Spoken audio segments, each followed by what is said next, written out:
Agar siz 2026-yil bo'limdagi avgustgacha ariza bermasangiz, to'lovsiz qolishingiz mumkin. Bu gap oddiy ogohlantirish emas. Bu ko'pchilik oilalarning real puliga, nafaqasiga, kompensatsiyasiga yoki davlat tomonidan beriladigan yordamga bevosita taalluqli masala. Men bugun sizga juda muhim mavzuni sodda qilib tushuntirib beraman. Kimlar ariza berishi kerak, kimlar kechiksa puldan ayrilishi mumkin, qaysi holatlarda muammo chiqadi va eng muhimi, hozirdayoq nima qilish kerak. Videoni oxirigacha ko'ring. Chunki ba'zi odamlar menga tegishli emas deb o'ylaydi.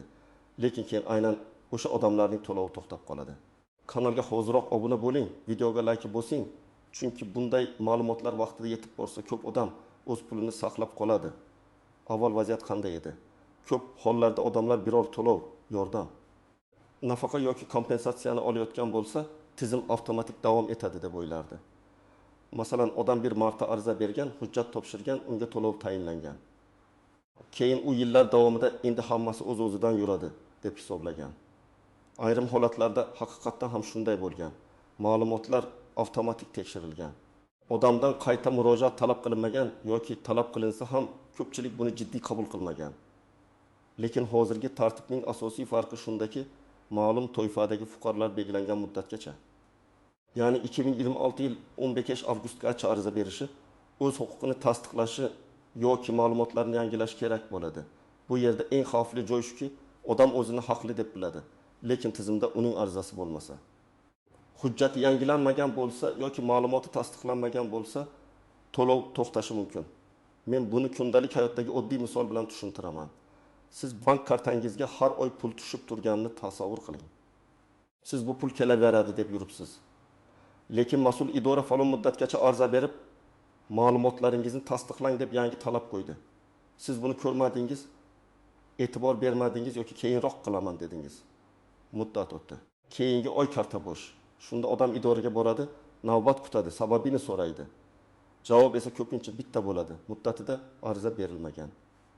Bu masalada eng katta xato odamlarning mening huquqim bor, demak pul baribir beriladi deb o'ylashdir. Ha, huquqingiz bo'lishi mumkin. Lekin huquqni olish uchun belgilangan tartibni bajarish kerak. Davlat to'lovi, ijtimoiy yordam, kompensatsiya yoki boshqa imtiyozlarda hujjat, ariza, ro'yxat, tasdiq va muddat juda muhim. Muddat o'tib ketgandan keyin bilmagandim degan gap har doim ham yordam bermaydi. Endi kimlar eng ko'p e'tibor berishi kerakligini birma-bir tushuntiraman. Muntazam to'lov olayotganlar ehtiyot bo'lishi kerak.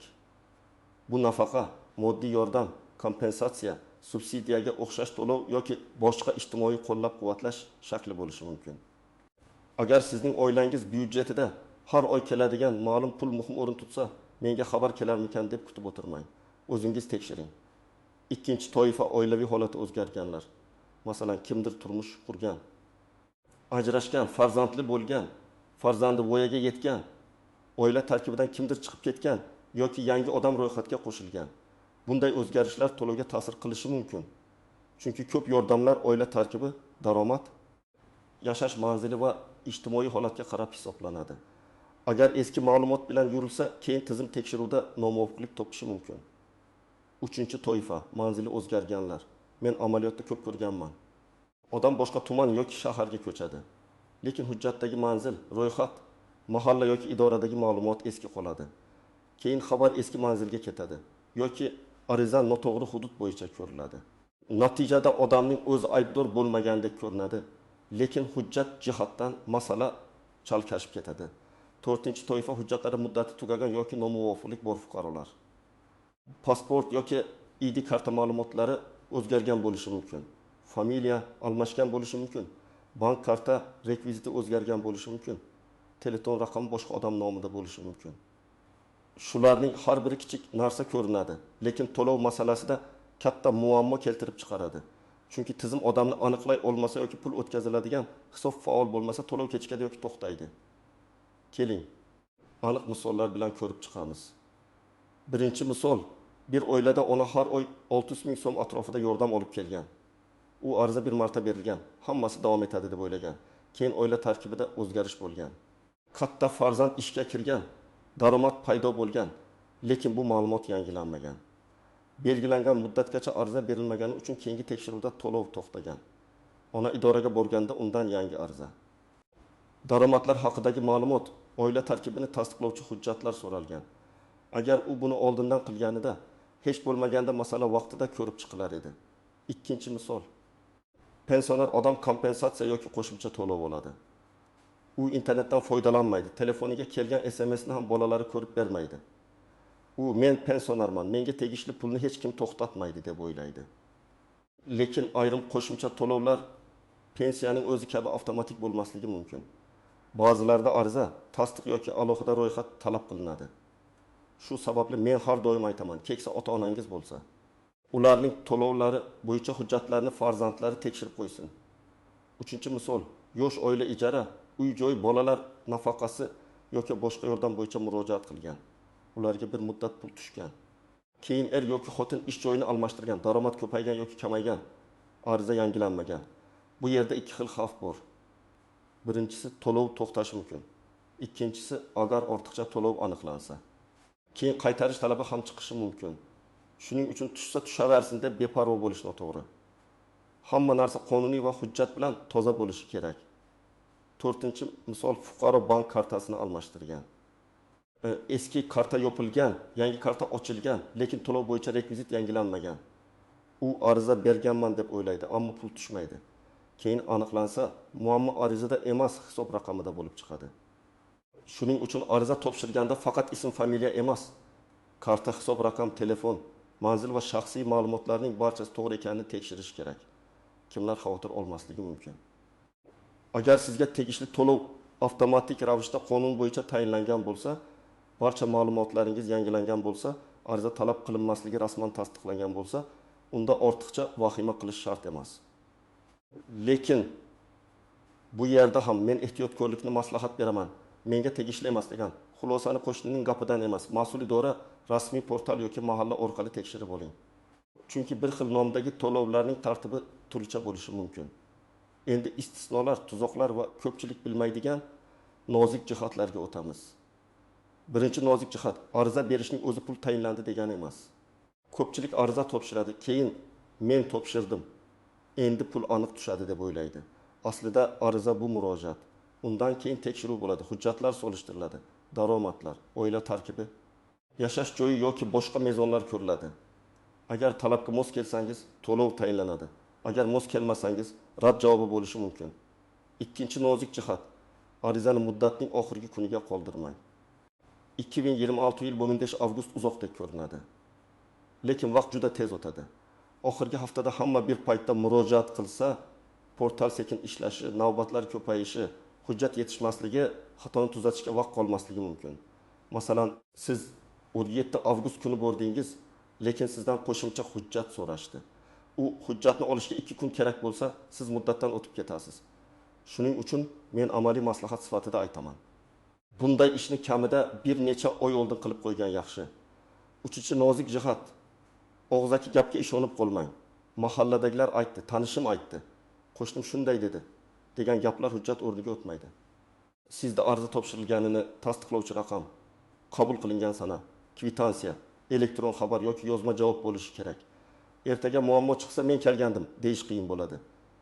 Lekin qo'lingizda ariza raqami bo'lsa, masalani aniq tekshirish mumkin. 4-chi nozik jihat, bitta oilada bir necha kishi alohida huquqqa ega bo'lishi mumkin.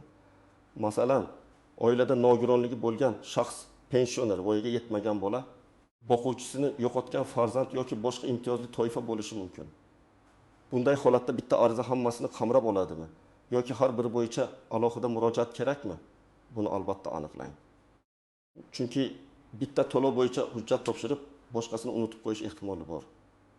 5-chi nozik jihat, daromadni yashirish yoki noto'g'ri ko'rsatish xavfli.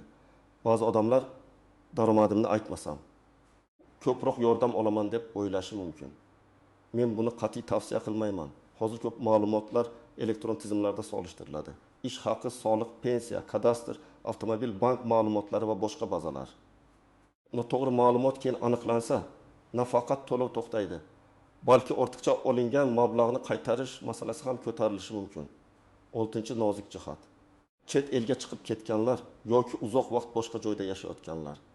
Agar odam rasmiy manzilda turibdi, lekin amalda boshqa davlatda ishlayapti, yoki boshqa viloyatda yashayapti.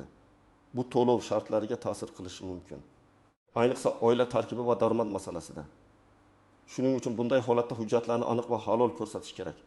7-nozik jihat rad javobi kelsa, bu hammasi tugadi degani emas. Agar siz haqiqatdan ham huquqingiz bor deb hisoblasangiz, rad javobining sababini o'qing. Ba'zida rad javobi hujjat yetishmagani uchun bo'ladi. Ba'zida ma'lumot noto'g'ri kiritilgani uchun bo'ladi. Ba'zida tizimda eski ma'lumot turgani uchun bo'ladi. Bunday holatda xatoni tuzatib, qayta murojaat qilish yoki belgilangan tartibda shikoyat berish mumkin.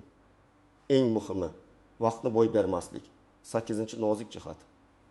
Ariza kimning nomidan berilishi muhim. Masalan, bola uchun to'lov bo'lsa, ota-onadan biri vasiy yoki qonuniy vakil murojaat qilishi kerak bo'lishi mumkin. Nogironligi bo'lgan shaxs nomidan murojaat qilinsa, ishonchnoma yoki vakillik hujjat talab qilinishi mumkin. Keksa odamning farzandi bo'lib, otam uchun kelgandim desa, har doim ham yetarli bo'lmaydi. Qaysi hujjat bilan vakil bo'lish mumkinligini oldindan so'rab oling. 9-nozik jihat. Elektron ariza berganda xato yozilgan bitta raqam ham muammo qiladi.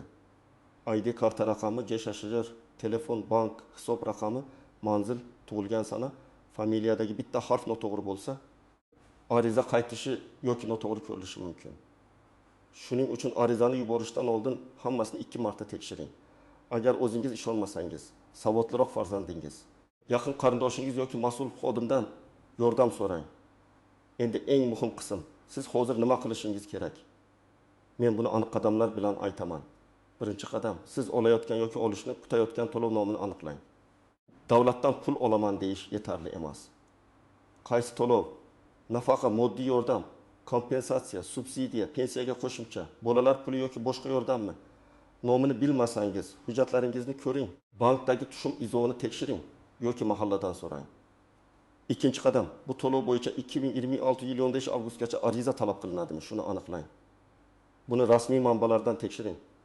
Mas'ul tashkilot mahalla, davlat xizmatlari markazi, MyBond.gov, uz kabi elektron xizmatlar yoki tegishli idoraning rasmiy axborot kanallari orqali. Men aynan rasmiy tekshiruvni maslahat beraman, chunki internetda eski yoki noto'g'ri ma'lumotlar ham yuradi. 3-qadam, hujjatlarni tayyorlang.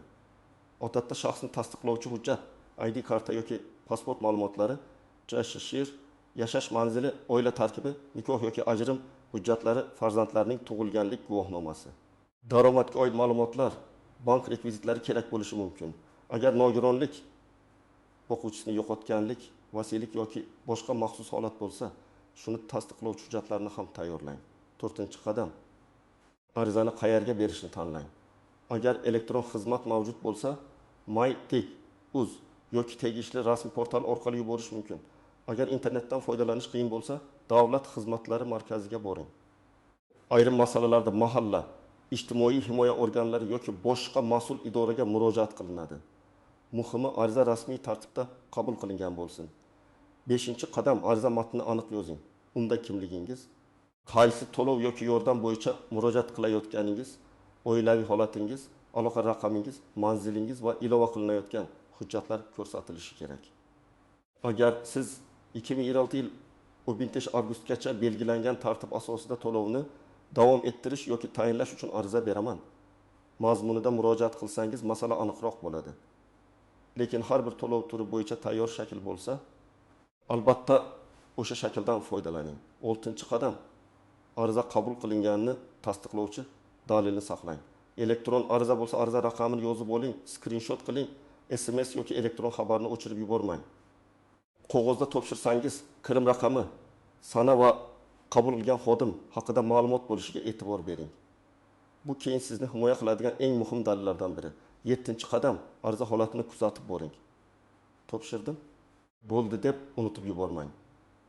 Bir necha kundan yoki belgilangan muddatdan keyin holatini tekshiring. Qabul qilindimi, ko'rib chiqilyaptimi, qo'shimcha hujjat so'raldimi, rad etildimi yoki tasdiqlandimi?